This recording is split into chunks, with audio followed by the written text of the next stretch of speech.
Dakta Sport.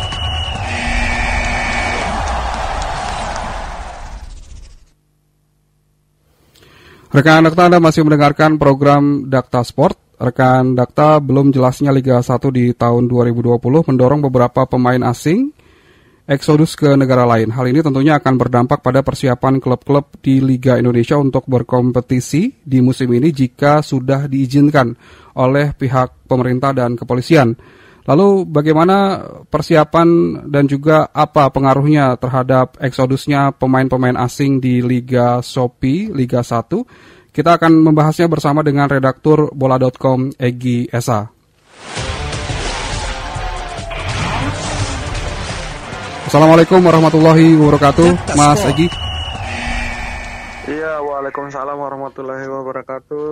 Ya, Mas Egy, kalau dilihat dari fenomena eksodus pemain asing, apakah ini juga mengganggu persiapan klub untuk bisa berkompetisi? Apabila nanti di tahun 2021 Liga Shopee juga akan bergulir dan diizinkan oleh pemerintah? Iya, yang eksodus tentunya bukan cuma pemain asing, tetapi juga pemain lokal. Ya. Pemain asli anak negeri begitu ya, karena ini menyangkut kehidupan semua pemain, katakanlah punya kebutuhan hidup yang harus mereka penuhi, menanggung biaya keluarga yang mereka tidak dapatkan di dalam negeri, dan sementara solusinya adalah main di liga negara tetangga gitu ya. Yeah. Atau ada juga yang bermain tarkam gitu misalnya. Nah, kalau dari sisi pemain asing tentu mereka menyangkut memang biaya hidup yang mahal daripada mereka di sini tanpa kepastian. Ada yang pulang kampung atau juga memang benar-benar mencari kompetisi di negara tetangga. Tetapi paling tidak pemain punya kepastian, ada harapan untuk menjaga kondisi mereka juga. Tentu itu hal yang mereka harus lakukan. Nah, tetapi menyangkut soal kualitas kompetisi kita tentu akan ada masalah. Yeah. Pemain-pemain top yang pindah tentunya nanti kalau jadi di bulan Februari, klub-klub akan sangat pusing mencari pemain berkualitas, begitu juga sponsor. Jadi PR-nya sangat banyak sekali. Baik, tadi disebutkan bukan hanya pemain asing tapi juga pemain-pemain top di Liga Indonesia ini juga mencari peruntungannya di kompetisi luar negeri. Kabarnya juga Febri Haryadi juga digoda oleh klub Thailand untuk bisa berkompetisi di sana. Apakah nanti juga kualitas dari Liga Shopee, Liga 1 juga akan menurun dan juga ini juga ditinggalkan oleh penggemarnya, Mas Egy? Ya, kalau kita lihat dari sisi positif, memang banyak pemain kita yang dilirik gitu, pemain lokal yang kualitasnya di atas rata-rata dilirik klub dari negara tetangga. Tentu kita sebenarnya senang dalam konteks perbaikan, dalam konteks menambah jam terbang pemain. Tetapi ya itu tadi, kalau kaitannya bagaimana nanti situasinya, ya tentu akan sangat berkurang. Tetapi ya kita harus menyadari tidak banyak juga yang bisa diperbuat. Misalnya kalau terus bertahan, misalnya apakah pemain mau dibayar dengan gaji yang rendah gitu, misalnya kayak misalnya hari ini kalau situasinya itu kan kalau ada pertandingan mereka hanya dibayar 50%, namun kalau nggak ada pertandingan mereka menerima bayaran 25%. Nah, itu apakah mereka mau seperti itu? Nah, kalau soal juga pemain main di negara tetangga, kita juga sebenarnya senang karena nanti ketika mereka pulang tentu kualitas mereka akan bertambah dan itu sangat bermanfaat untuk peningkatan para pemain di tim nasional. Baik. Ini bagaimana tanggapan dari klub sendiri dengan banyaknya pemain asing dan juga pemain-pemain yang memang berbakat menjadi ujung tombak pada saat kompetisi nanti? Apakah klub setahu Anda juga merasa kehilangan atau bagaimana ini? Iya, klub dalam posisi pasrah begitu ya. Iya, Klub dalam posisi tidak punya sesuatu yang bisa diberikan, sesuatu yang bisa dijanjikan, sehingga mereka legowo lah.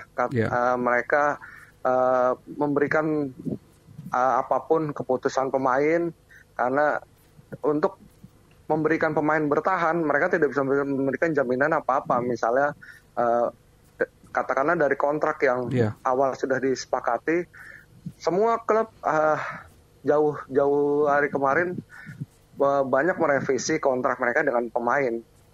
Misalnya ada juga yang diputus di tengah jalan, ada juga yang tidak dibayar atau dibayar dengan persentase yang sangat minim. Seperti ya, karena kita tahu kondisinya hari ini semua terkena iya, dampak pandemi begitu. iya. Artinya proses negosiasi kontrak yang ditawarkan klub ini tidak berhasil. Akhirnya mereka juga karena kondisi seperti ini, keuangan yang cukup sulit, akhirnya meninggalkan klubnya begitu ya, Mas Egi ya? Iya, kalau sekarang kita lihat pemain asing, pemain lokal, Exodus, klub hanya bisa mengurut dada gitu, Iya, hanya bisa pasrah karena mereka tidak juga bisa berbuat apa-apa begitu. iya, Sebenarnya pilihan Exodus tanpa pemain minta, klub juga sebenarnya mendorong, iya, karena yang penting pemain punya uh, semangat untuk terus berlatih, punya semangat untuk meningkatkan kemampuannya. Karena kalaupun bertahan, ya khawatir akan ada konflik, misalnya antara pemain dengan klub karena tidak digaji, iya. kemudian klub juga dengan sponsor karena tidak ada pertandingan, tidak ada kegiatan, tentu sponsor tidak mau mengucurkan uangnya gitu. Tapi beberapa klub-klub besar seperti Persija maupun juga Persib Bandung ini juga masih mempertahankan pemain-pemain asing yang memang menjadi andalannya untuk berkompetisi nanti ya, Mas Egi.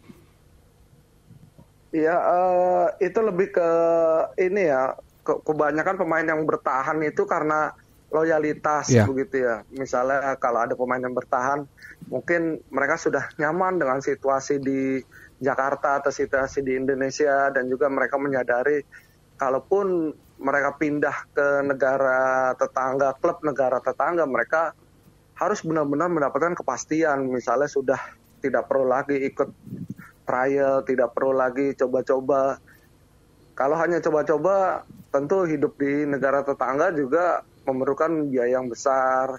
Kemudian juga nanti menghadapi situasi kontrak yang tidak jelas. iya, Apalagi seluruh dunia hari ini juga kondisinya sama, masih menunggu vaksin. Sampai vaksin belum ditemukan, kompetisi belum bisa berjalan sepenuhnya. Mungkin kalau pun berjalan dengan protokol yang sangat ketat dan tidak banyak bisa menampung pemain begitu. iya. Kalau dari pantauan Anda, bagaimana PSSI menanggapi berkaitan dengan banyaknya pemain-pemain asing maupun juga pemain-pemain berkualitas untuk pergi ke negara lain, bermain di kompetisi negara lain? Iya, PSSI tidak dalam posisi apa-apa ya, Iya, karena sepenuhnya itu tanggung jawab klub. Peran atau ranah PSSI itu hanya di regulasi kompetisi begitu. Jadi mereka lebih menyerahkan semuanya kepada klub, sambil mengingatkan, sambil terus mengajak bahwa nanti di Februari kompetisi akan segera dimulai. Jadi dengan waktu yang tersisa ini, klub diingatkan untuk terus menjaga kesolidannya, terus mempersiapkan diri, memaksimalkan potensi pemain yang ada. Kalaupun pemain-pemain senior mereka Exodus, mereka diminta untuk memanfaatkan pemain dari U20, iya, pemain diberikan kesempatan promosi. Kalaupun akhirnya pemain-pemain seniornya nanti tidak ada, mereka bisa tetap berkompetisi di liga teratas, namun menggunakan pemain dari usia 20 begitu. iya. Ini kan Liga 1 di Liga Indonesia kan tidak diizinkan. Kemudian juga negara lain ini bisa diizinkan dan juga tetap berlangsung. Mengapa ini bisa terjadi, Mas Egi, sepemantauan Anda? Ya, sederhananya di negara lain punya tingkat kedisiplinan yang harus kita akui berbeda begitu, yang mereka lebih punya perhatian serius, punya kedisiplinan yang sangat tinggi, sehingga kompetisi mereka kalau kita lihat itu yang pertama memulai itu di bulan Maret adalah Bundesliga begitu. Mereka bisa berjalan dengan protokol kesehatan, kalau di istilah kita itu benar-benar bukan lagi protokol kesehatan biasa, tapi protokol kesehatan luar biasa. Mereka sangat disiplin, mulai dari menjaga jarak, mencuci tangan, menggunakan masker, di lapangan juga tidak boleh meludah, tidak ada salaman, tidak ada selebrasi tos, tidak ada selebrasi pelukan, dan lain-lain. Itu mereka sangat patuh. Kemudian ketika sudah berhasil diadopsi di negara lain seperti Spanyol, di Itali, kemudian juga tidak ada penonton. Begitu, walaupun ada penonton, tentu kapasitasnya jauh dari yang diterapkan dari Badan Sepak Bola Dunia, dan itu sebenarnya menjadi lecutan bagi kita ketika negara lain bisa. Harapannya Indonesia bisa juga mengikutinya dengan hal serupa begitu. Baik, ini juga berbagai macam faktor juga menunjang terkait dengan izin dari kepolisian. Kemarin juga sempat ada pilkada juga, ini menjadi salah satu faktor tidak diizinkannya pertandingan Liga 1 begitu ya Mas Egy ya? Iya, kemarin kan ada wacana main di bulan September, kemudian di bulan Oktober. Nah, kemudian akhirnya batal lagi. Kemudian ada lagi di bulan selanjutnya, tetapi karena ada berdekatan dengan pilkada, akhirnya tidak mendapatkan rekomendasi dari kepolisian. Nah, yang terbaru adalah nanti di bulan Februari 2021. Nah, tetapi semua pihak juga masih menunggu, masih harap-harap cemas, masih was-was, karena harapannya kalau pemerintah di rentang waktu hari ini sampai nanti Januari berhasil menghadirkan dan kemudian mendistribusikan vaksin, tentu harapan akan mulai muncul. Tentu semangat untuk bisa lagi berkompetisi, bisa hidup lagi, ada angin segar bahwa pemain tidak takut main di lapangan karena sudah ada vaksinnya. Klub berani lagi menggaji pemain secara penuh karena sudah ada vaksinnya, ada dukungan dari sponsor dan lain sebagainya. Begitu juga penonton yang diharapkan bisa ada di stadion karena kehadiran mereka membeli tiket, dan uang dari penjualan tiket itu yang akanlah menghidupi klub. Semua bisa bergerak begitu. Baik, kita doakan saja semoga rencana PSSI untuk kembali menghadirkan Liga 1 di musim ini yang direncanakan di bulan Februari 2021 akan berjalan ya, dan juga ini disetujui oleh pemerintah maupun juga pihak kepolisian selaku penanggung jawab dari sisi keamanan. Mas Egy, terima kasih sudah berbincang bersama Radio Dakta dalam program Dakta Sport.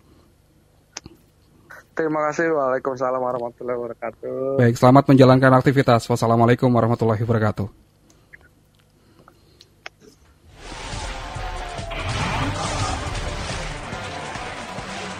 Rekan Dakta, itu tadi perbincangan kami bersama dengan redaktur olahraga bola.com Egy Esa.